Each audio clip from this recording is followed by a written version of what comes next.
Existe una diosa que no castiga con fuego ni con muerte. Castiga, permitiéndote pecar y recordándolo todo. Su nombre es Tlazolteotl. En los primeros tiempos del mundo, cuando la tierra aún respiraba vapor y los dioses moldeaban al hombre con manos manchadas de barro, surgió una verdad inevitable. El ser humano no nacería puro para siempre.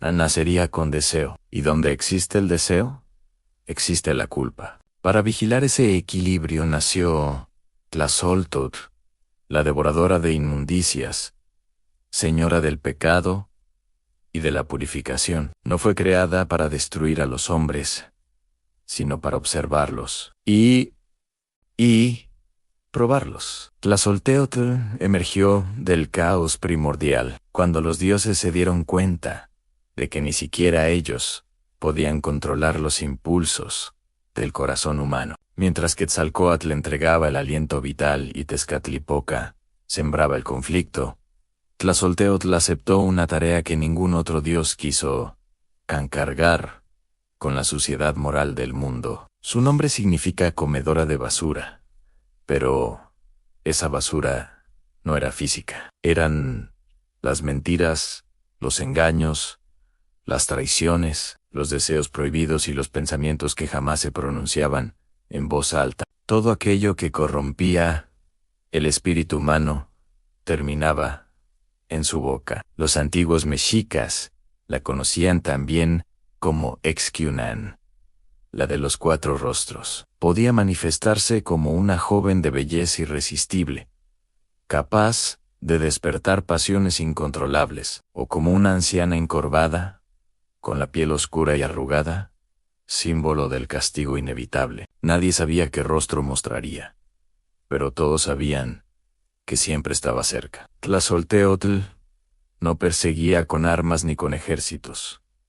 Se deslizaba en los pensamientos, habitaba en los sueños, se sentaba junto al lecho de quienes no podían dormir por culpa del remordimiento. Era la diosa que escuchaba lo que nadie más quería oír. Paradójicamente, fue ella quien enseñó a los hombres el placer carnal. Les mostró el deseo, la lujuria, la pasión sin control. No porque fuera malvada, sino porque entendía que sin caída no existe redención. Para Tlazolteotl, el pecado era una parte necesaria del aprendizaje humano. Sin embargo, cada acto tenía consecuencias. Cuando un hombre o una mujer sentían que su alma ya no soportaba el peso de sus faltas, acudían a los sacerdotes en secreto. En ceremonias ocultas, lejos de la mirada del pueblo, confesaban todo en infidelidades, traiciones,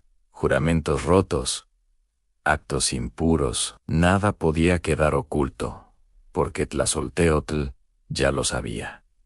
Durante el ritual, la diosa descendía del mundo divino. Era representado, sentado con la boca abierta, a veces pariendo, símbolo de muerte y renacimiento. Los pecados eran ofrecidos, y ella los devoraba. Absorbía la suciedad espiritual y limpiaba el corazón del culpable.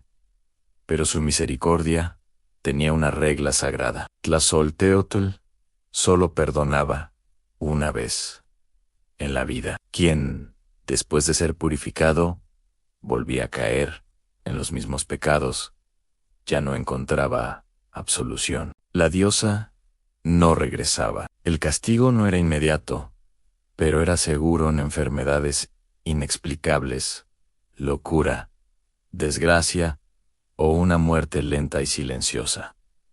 No por odio, sino por equilibrio. Por eso Tlazolteotl era una de las deidades más temidas y respetadas, protectora de las parteras, guardiana de los nacimientos, sanadora de enfermedades relacionadas con el cuerpo y el deseo. Ella entendía el ciclo completo en placer, culpa, confesión, renacimiento o condena. Se decía que incluso los dioses la respetaban, porque Tlazolteotl conocía sus secretos. Sabía que ningún ser, ni divino ni humano, estaba libre de caer. Con la llegada de nuevos tiempos y la caída de los antiguos templos, muchos creyeron que Tlazolteotl había desaparecido. Pero las leyendas afirman otra cosa. Dicen que aún camina entre nosotros. No habita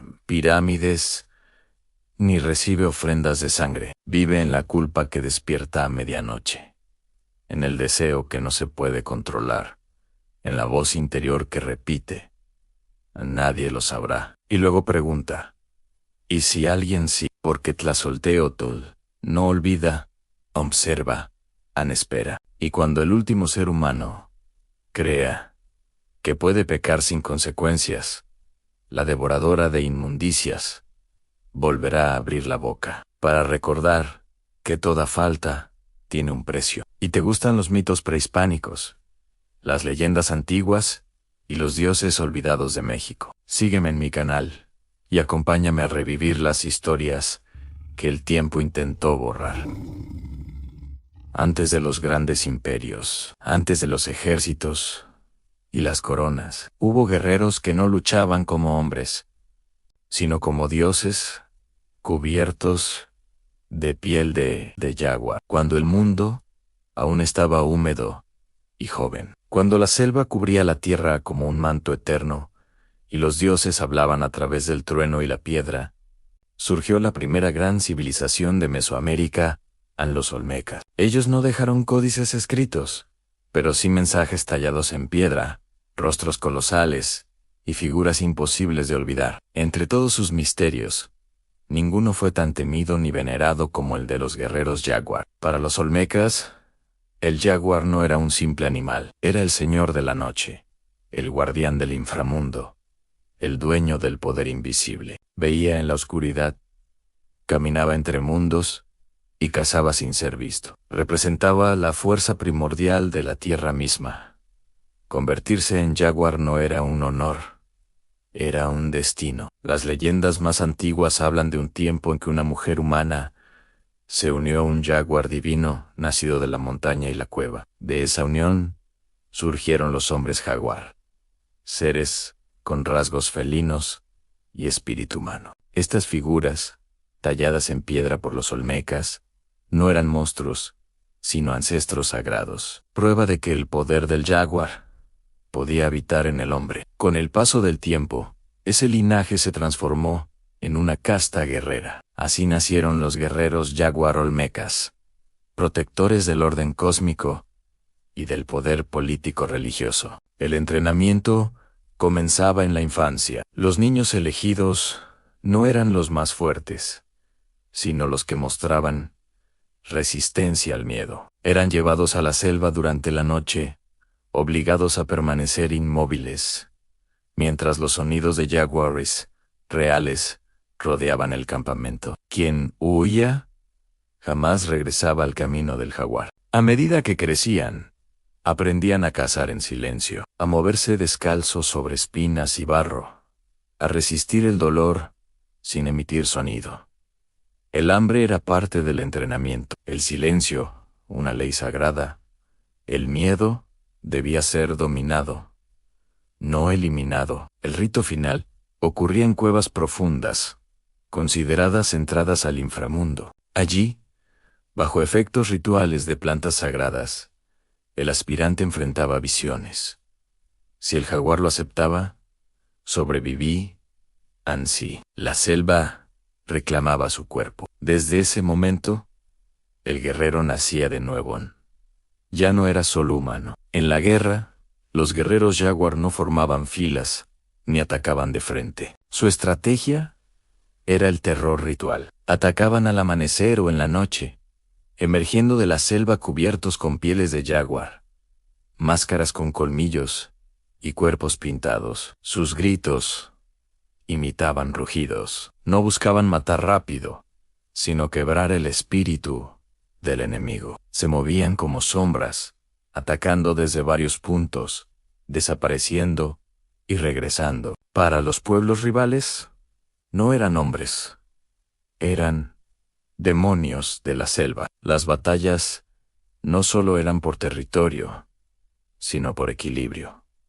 Cada guerra tenía un significado ritual. Ganar significaba que los dioses estaban complacidos. Los prisioneros no eran simples botines, eran ofrendas vivientes. Los guerreros capturados eran llevados a los centros ceremoniales, donde participaban en rituales que simbolizaban la renovación del mundo. Algunos eran sacrificados en ceremonias públicas. Otros eran obligados a vivir un tiempo como servidores del templo, aprendiendo que habían sido vencidos no por hombres, sino por la voluntad divina del jaguar. Morir como prisionero de un guerrero jaguar no era deshonroso, era morir bajo la mirada de los dioses. La traición era el peor pecado.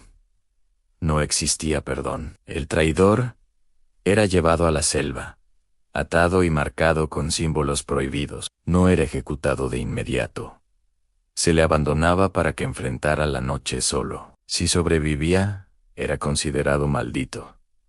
Nadie podía hablarle, nadie podía tocarlo. Era un muerto en vida. Algunos mitos dicen que los traidores que morían regresaban como espíritus jaguar, deformes, condenados a vagar sin descanso. Diferencia de los guerreros jaguar mexicas, que surgieron siglos después y estaban ligados a la captura de prisioneros para sacrificio estatal. Los olmecas veían al guerrero como un intermediario espiritual. Comparados con los espartanos, los olmecas no entrenaban solo el cuerpo, sino el espíritu y la percepción. Mientras Esparta formaba soldados disciplinados, los olmecas formaban entidades rituales vivientes frente a los samuráis japoneses, que seguían un código de honor escrito. Los guerreros jaguar obedecían leyes invisibles, dictadas por la selva y los dioses. Y a diferencia de los berserkers nórdicos, que entraban en furia animal,